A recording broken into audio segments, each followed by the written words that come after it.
पुण्यामध्ये दोन्ही राष्ट्रवादीमध्ये चिन्हावरून फिसकटलेले आहे। त्यामुळे पुण्यामध्ये मविया एकत्र लढणार असल्याची चर्चा सुरू आहे। पवारांच्या राष्ट्रवादीचे नेते अंकुश काकडेंनी देखील यावर शिक्कामोर्तब केलेला आहे। शुक्रवारी ठाकरेंच्या शिवसेनेच्या नेत्या सुषमा अंधारेंची काँग्रेस पवारांच्या राष्ट्रवादीसोबत जागावाटपावर चर्चा झाली आहे। मात्र दुसरीकडे दादांच्या राष्ट्रवादीचे आमदार मिटकरी यांनी दोन्ही राष्ट्रवादी एकत्र येणार असल्याचा दावा केलाय। त्यामुळे पुण्यात नेमकं काय चाललंय असा प्रश्न उपस्थित होतोय।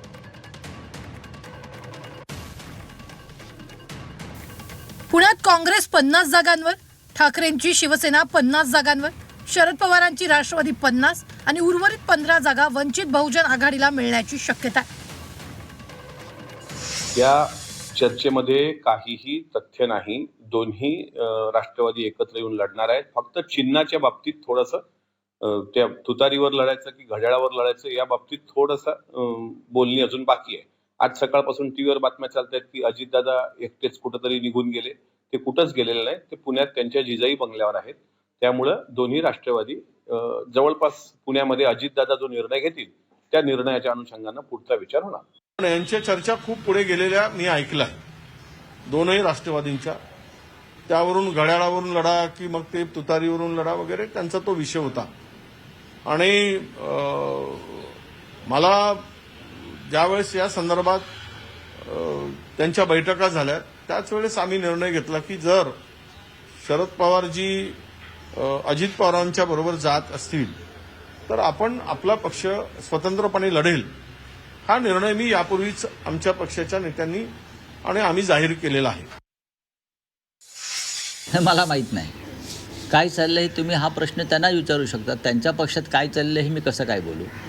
जेव्हा त्याचा निर्णय बाहेर येईल तेव्हा मी बोलू शकेन की बाबा हे असं असं घडलेलं आहे। अजून तिथे तसं काहीच घडताना दिसत नाही आहे आमच्यासाठी।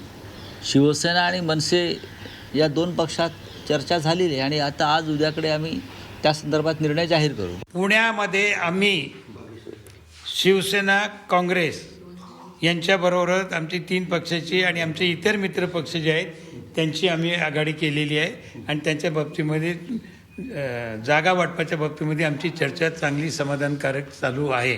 आमच्याबरोबर येणार आहे। वंचितची यादी देखील आमच्याकडे आहे।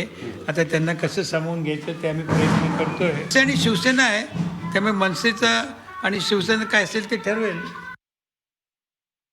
अंकुश काकडे म्हणतात युती तुटली, महाविकास आघाडीसोबत लढणार, तर पुण्यात दोन्ही राष्ट्रवादी एकत्र लढणार असल्याचं अमोल मिटकरी म्हणतात। संजय राऊत म्हणतात पुण्यात मनसेसोबत चर्चा झाली असून 2 दिवसात निर्णय होणार, तर सुषमा अंधारेंनी महाविकास आघाडीच्या नेत्यांसोबत प्रभागांवर चर्चा झाल्याचं म्हटलंय। तर सुनील तटकरेंनी देखील दोन्ही राष्ट्रवादी संदर्भात 30 तारखेला कळणार असल्याचं म्हटलंय। अमोल कोल्हेंनी देखील अजित पवारांची जिजाई बंगल्यावर भेट घेतली आहे। त्यामुळे पुण्यात नेमकं काय सुरू आहे असा प्रश्न निर्माण होतोय।